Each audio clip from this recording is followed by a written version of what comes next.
Hello, friends. Today's Bible passage is Judges chapters 17 and 18. Now a man named Micah from the hill country of Ephraim said to his mother, "The 1,100 shekels of silver that were taken from you, and about which I heard you utter a curse, I have that silver with me. I took it." Then his mother said, "The Lord bless you, my son." When he returned the 1,100 shekels of silver to his mother, she said, "I solemnly consecrate my silver to the Lord for my son to make a carved image and a cast idol. I will give it back to you." So he returned the silver to his mother, and took 200 shekels of silver, and gave them to a silversmith, who made them into the image and the idol. And they were put in Micah's house.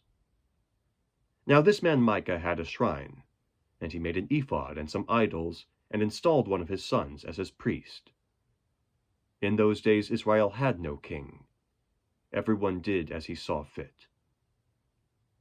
A young Levite from Bethlehem in Judah, who had been living with the clan of Judah, left that town in search of some other place to stay. On his way he came to Micah's house in the hill country of Ephraim. Micah asked him, "Where are you from?" "I'm a Levite from Bethlehem in Judah," he said, "and I'm looking for a place to stay."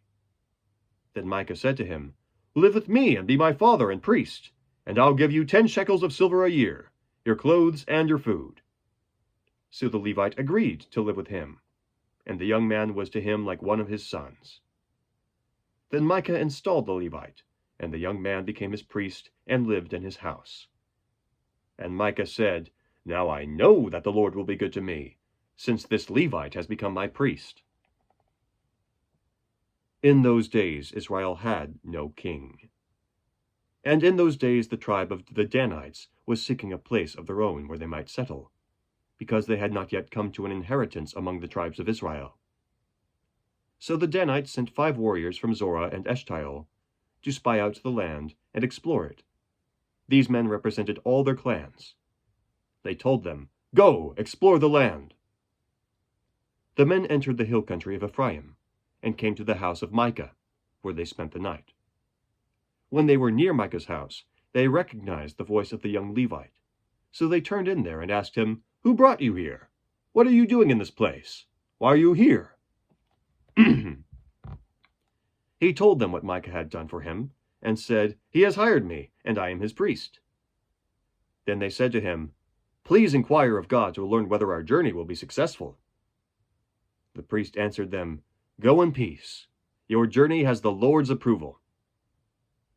So the 5 men left and came to Laish, where they saw that the people were living in safety, like the Sidonians, unsuspecting and secure. And since their land lacked nothing, they were prosperous. Also, they lived a long way from the Sidonians, and had no relationship with anybody else. When they returned to Zorah and Eshtaol, the brothers asked them, "How did you find things?" They answered, "Come on, let's attack them. We have seen that the land is very good. Aren't you going to do something? Don't hesitate to go there and take it over. When you get there, you will find an unsuspecting people and a spacious land that God has put into our hands, a land that lacks nothing whatever." Then 600 men from the clan of the Danites, armed for battle, set out from Zorah and Eshtaol. On their way they set up camp near Kiriath Jearim in Judah. This is why the place west of Kiriath Jearim is called Mahaneh Dan to this day. From there they went on to the hill country of Ephraim, and came to Micah's house. Then the 5 men who had spied out the land of Laish said to the brothers, "Do you know that one of these houses has an ephod, other household gods, a carved image, and a cast idol? Now you know what to do." So they turned in there and went to the house of the young Levite at Micah's place and greeted him. The 600 Danites, armed for battle, stood at the entrance to the gate.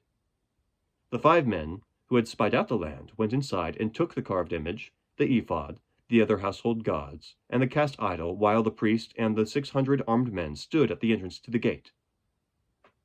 When these men went into Micah's house and took the carved image, the ephod, the other household gods, and the cast idol, the priest said to them, "What are you doing?" They answered him, "Be quiet. Don't say a word. Come with us and be our father and priest.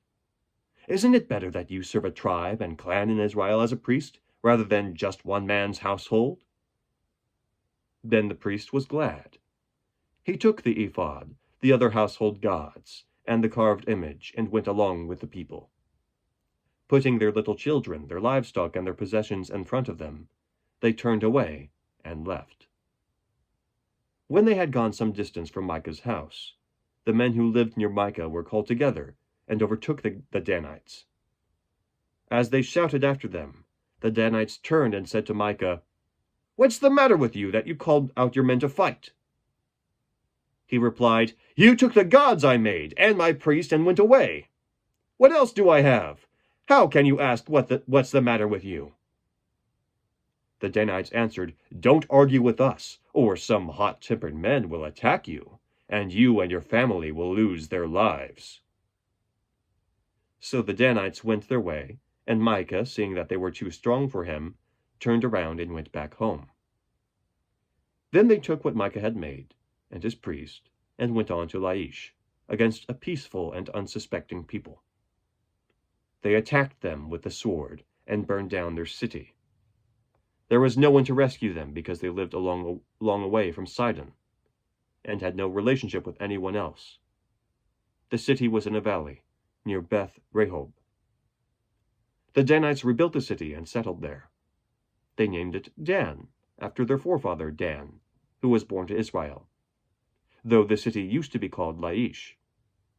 There the Danites set up for themselves the idols, and Jonathan, son of Gershom, the son of Moses, and his sons were priests for the tribe of Dan, until the time of the captivity of the land. They continued to use the idols Micah had made, all the time the house of God was in Shiloh. The word of the Lord. Thanks be to God. Have a great day.